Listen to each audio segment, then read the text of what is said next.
২৪-এর ১৪ জুলাই সাধারণ শিক্ষার্থীরা যখন একচেটিয়া কোটা প্রথার বিরুদ্ধে আন্দোলন করছিলেন, তখনকার প্রধানমন্ত্রী শেখ হাসিনা সে সময় তাদের রাজাকার সম্বোধন করেন। তাহলে কি রাজাকারের নাতিপুতিরা পাবে?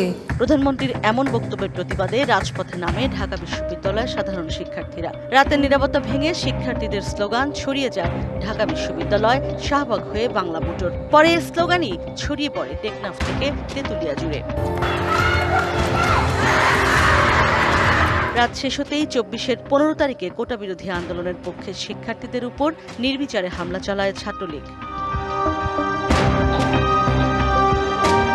ঘটনা শুরু হয় বিজয় ৭১ হল থেকে। আন্দোলনকারী শিক্ষার্থীরা টিএসসিতে সমাবেশ করার পর তাদের একটি অংশ মিছিল নিয়ে হলপাড়ার দিকে যায়, অপর অংশ টিএসসিতেই অবস্থান করে। ছাত্রলীগ নিরস্ত্র শিক্ষার্থীদের উপর নির্বিচারে হামলা চালায়। নারকীয় হামলায় রক্তাক্ত হয়ে প্রায় ৩০০ শিক্ষার্থী ঢাকা মেডিকেল কলেজ হাসপাতালে চিকিৎসা নেন। ১৫ জুলাই রাতে কোটা সংস্কারের দাবিতে আন্দোলনকারী শিক্ষার্থীরা নতুন কর্মসূচি ঘোষণা করেন। পরের দিন বেলা ৩টায় সারা দেশের সব শিক্ষা প্রতিষ্ঠানে বিক্ষোভ মিছিল ও সমাবেশের ডাক দেন বৈষম্য বিরোধী ছাত্র আন্দোলনের অন্যতম সমন্বয়ক নাহিদ ইসলাম। এমন আহ্বানে গর্জে ওঠে দেশের বিভিন্ন ক্যাম্পাস। ইশরাত জাহান উর্মি, ডিবিসি নিউজ, ঢাকা।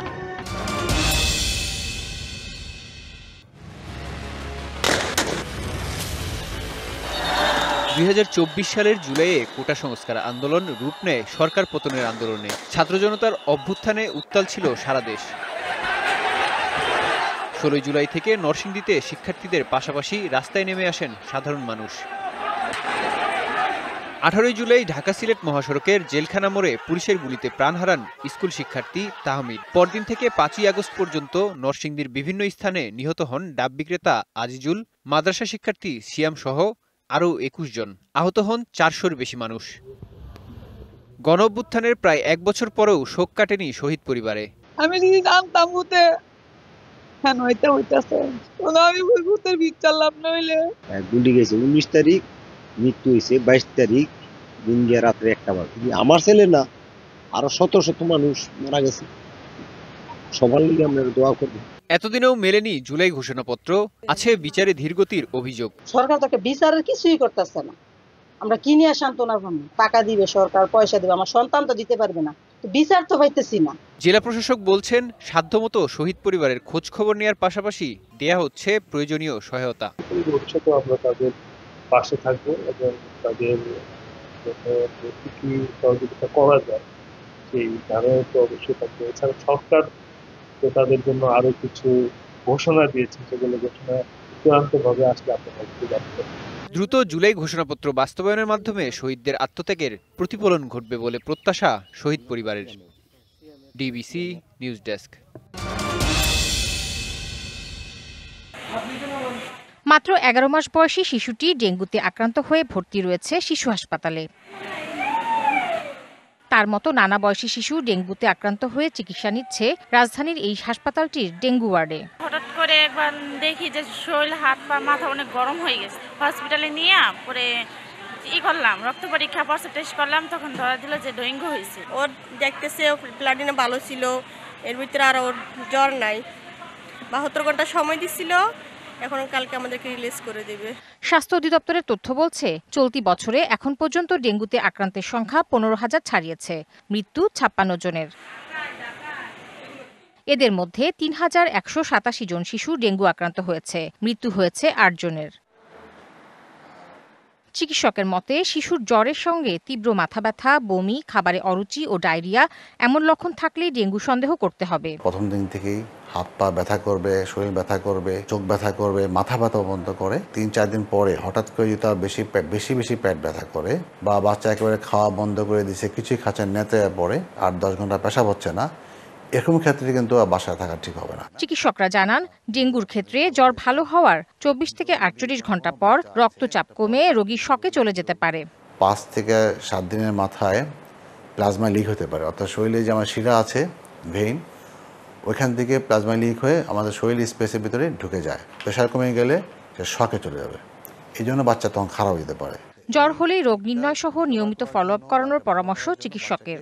৪-৫ দিনের মাথায় বাচ্চা খারাপ কোনো লক্ষণ দেখা দেয়, তাহসিনা জেসি, ডিবিসি নিউজ, ঢাকা। 2 বছর আগে বান্দরবানে তৈরি করা হয় সোয়ালক লামা সড়ক। তাতে সদর উপজেলা থেকে লামায় যাওয়ার পথ সহজ হয়। কিন্তু গত বছর বর্ষায় সড়কের বিভিন্ন স্থানে ফাটল দেখা দেয়। সে সময় সংস্কার না করায় গত কয়েকদিনের বৃষ্টিতে সদর উপজেলার টঙ্কাবতী ইউনিয়নের হেডব্যান্ডপাড়া এলাকার 3টি স্থান ধসে যায়। সড়কটিতে বিশাল খাত তৈরি হয়, প্রায় বন্ধ যান চলাচল। দুর্ভোগে 2 উপজেলার হাজারো বাসিন্দা। সামনে তো বৃষ্টি আসবে, বৃষ্টি আসার পরে রাস্তা পুরো ভেঙে যাবে। বড় বড় গাড়ি যাতায়াতের বন্ধ, মোটামুটি আমাদের সিএনজি চলতেছে, মালামালের গাড়ি বন্ধ।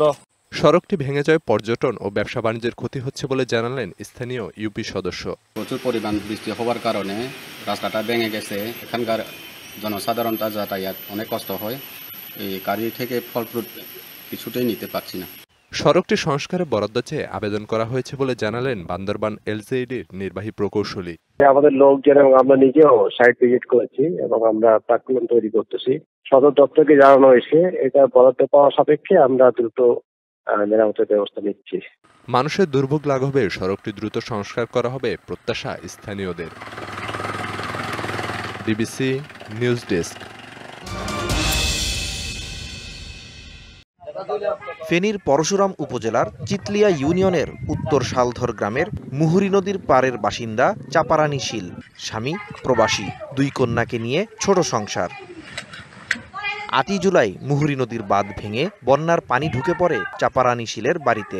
মুহূর্তেই তলিয়ে যায় তাদের ঘর, তাদের জায়গা হয় আশ্রয় কেন্দ্রে।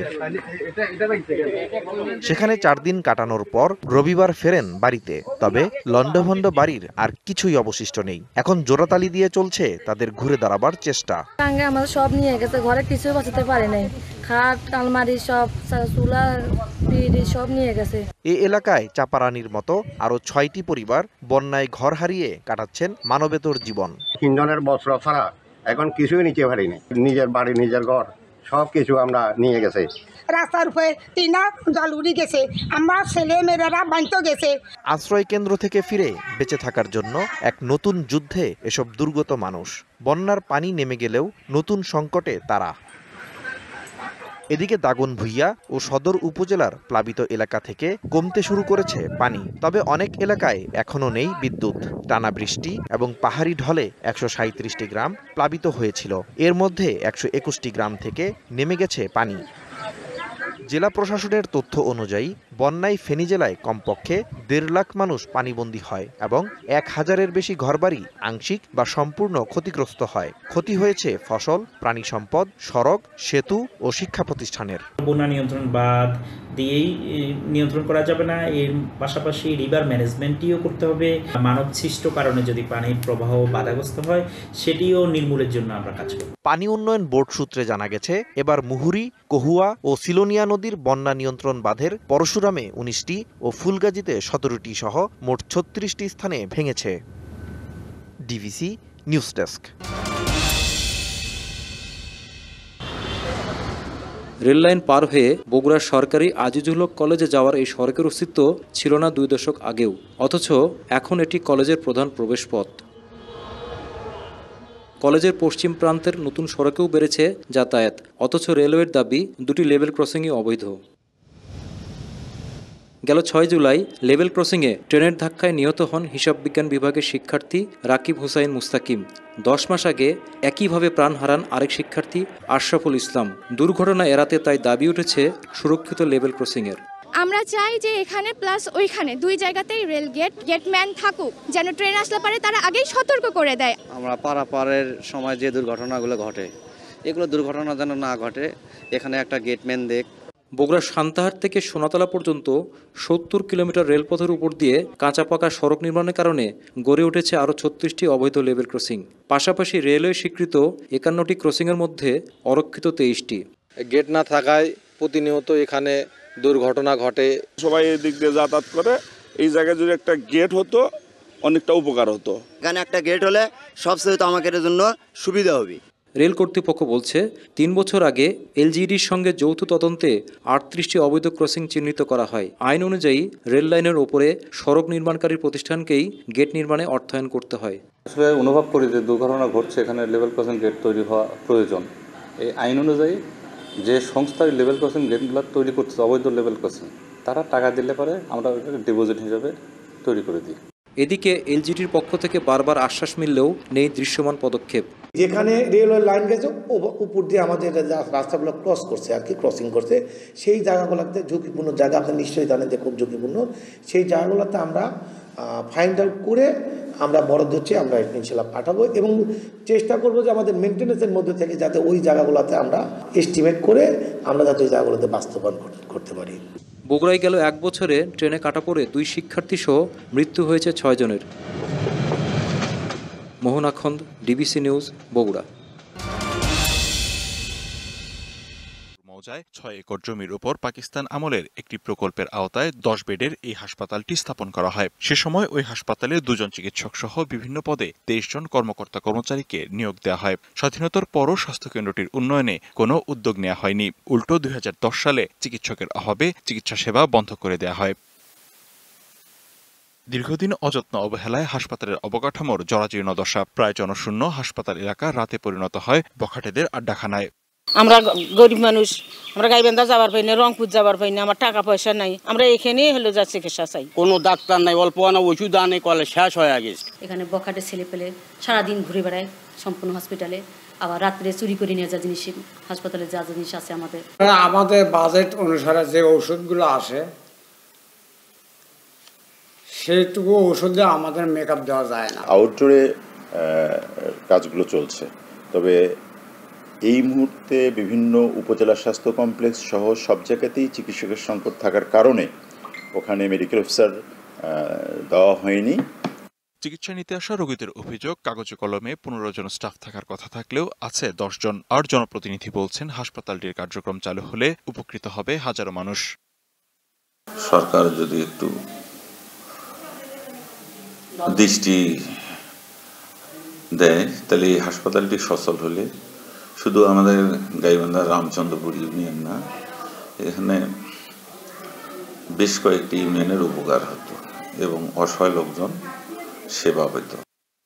দ্রুত স্বাস্থ্যকেন্দ্রটি পুরোপুরি চালুর দাবি স্থানীয়দের। DBC news desk.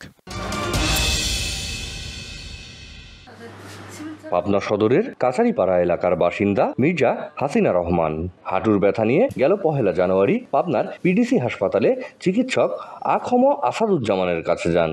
চিকিৎসাপত্রে দেশের প্রচলিত ওষুধের পরিবর্তে নিজের সরবরাহ করা ভারতীয় ওষুধ সেবনের পরামর্শ দেন আসাদুজ্জামান। আর সেই ওষুধ সেবনের পর বাধে বিপত্তি।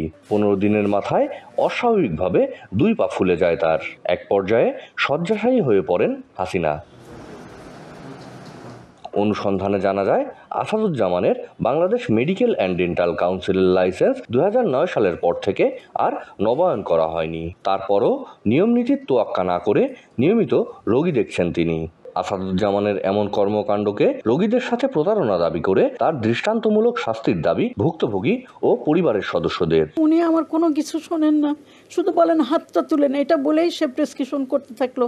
আমাকে এইসব ওষুধ দিল, ওষুধ খেয়ে খাওয়ার 15 দিনের সময় আমার বাম পা ফুলে ব্লাড মনে হলো যে ব্লাড চলে আসছে, এরকম ফুলে আমি এমন হয়ে গেলাম আর শয্যাশায়ী আমি হাঁটতে পারি না। আদার যে প্রেসক্রিপশন এগুলো তো উনি দেখেই নাই, বরঞ্চ উনি কি করছে, উনি একটা ঘাটাঘাট ওষুধ লিখছে যে ক্ষতি করলো, এই ক্ষতিপূরণের জন্য একটা ব্যবস্থা নেবেন। বিএমডিসির লাইসেন্সের মেয়াদ শেষ হওয়ার কথা স্বীকার করলেও চিকিৎসা দেওয়ার বিষয়টি বেআইনি মানতে নারাজ অভিযুক্ত। আমরা আমাদের যখন সমান আমরা 5 বছরের জন্য এমনি আমরা রিনিউ করি, আবার রিনিউ করার জন্য তো যখন সমান তো রিনিউ, এটা কি আমার রেজিস্ট্রেশনের কোনো সমস্যা আছে কি সেটা বলেন। আমি পিজির ডাক্তার, আমার অবৈধ আর বৈধ আর অবৈধ কি বলেন।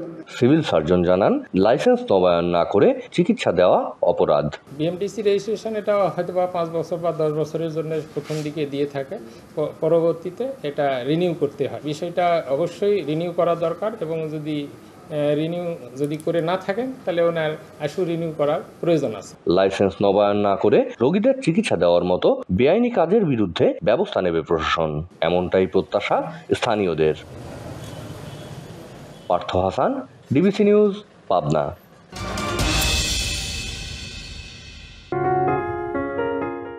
পৃথিবীব্যাপী বিখ্যাত সব তারকার ব্যবহৃত একাধিক জিনিসপত্র বিভিন্ন সময় নিলামে উঠে নজর কাড়ে সবার। শুধু যে নিলামে উঠে এমন নয়, দামের দিক থেকেও তাক লাগিয়ে দেয় রীতিমতো। তবে এবার $10 মিলিয়ন একটি ব্যাগ বিক্রি হওয়ার পর আন্তর্জাতিক নিলাম বাজারে শোরগোল পড়ে গেছে। আশা করেছিলাম এটি বাড়িতে নিয়ে যাব, দুর্ভাগ্যবশত তা হয়নি। আমরা প্রায় $2.2 মিলিয়ন বাজেট নিয়ে এসেছিলাম, তবে এটি 4 গুণ দামে বিক্রি হয়েছে। আমি খুবই হতাশ, খুবই কষ্ট পেয়েছি। ব্যাগটি এত দামে হবে তা কখনো ভাবতে পারিনি। আমি এভাবে হতাশ হয়ে ফিরে যাব ভাবতে পারিনি। জনপ্রিয় ব্যাগটির নেপথ্যে রয়েছে Blow Up and Death on the Nile খ্যাত ব্রিটিশ অভিনেত্রী জেন বার্কিন। ফ্যাশন জগতে এই ব্যাগটি বার্কিন ব্যাগকে জনপ্রিয় করে তোলে। তবে এই ব্যাগটির নেপথ্যের ইতিহাস বেশ মজার এবং চমকপ্রদ। শোনা যায় 1984 সালে ফরাসি পোশাক সংস্থা হার্মের শিল্পী জন লুই দুমার পাশের আসনে বসে বিমানে সফর করছিলেন জেন। তখন অভিনেত্রী তাকে অনুরোধ করেন স্টাইলিশ এবং আকর্ষণীয় একটি ব্যাগ তৈরি করার। বিমানে বসেই দুমা একটি ব্যাগের নকশা আঁকেন, যার মধ্যে বাচ্চাদের দুধের বোতলও নেওয়া যাবে। তবে জেনের ব্যবহারের পর ব্যাগটি অনেক জনপ্রিয় হয়। জেন বার্কিন এই ব্যাগটি একটানা 9 বছর ব্যবহার করেছিলেন। এখনও ব্যাগটি খুবই সুন্দর রয়েছে। জেনের ব্যবহৃত প্রথম বার্কিন ব্যাগটি নিলামে বিক্রি হয়েছে।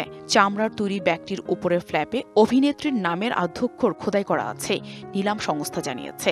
একজন জাপানি ক্রেতা ফোনের মাধ্যমে নিলামে যোগ দিয়ে ব্যাগটি কিনেছেন। জেন বার্কিন 2023 সালে 76 বছর বয়সে মারা যান। 1994 সালে ক্যান্সার রোগীদের সাহায্যার্থে একটি স্বেচ্ছাসেবী সংস্থার জন্য ব্যাগটি নিলাম করেন তিনি। 2000 সালে আবার ব্যাগটি নিলামে ওঠে এবং একজন ফরাসি সংগ্রাহক সেটি কেনেন।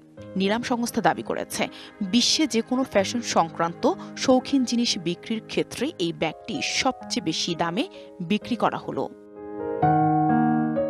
Nahida Renthi, DBC news desk.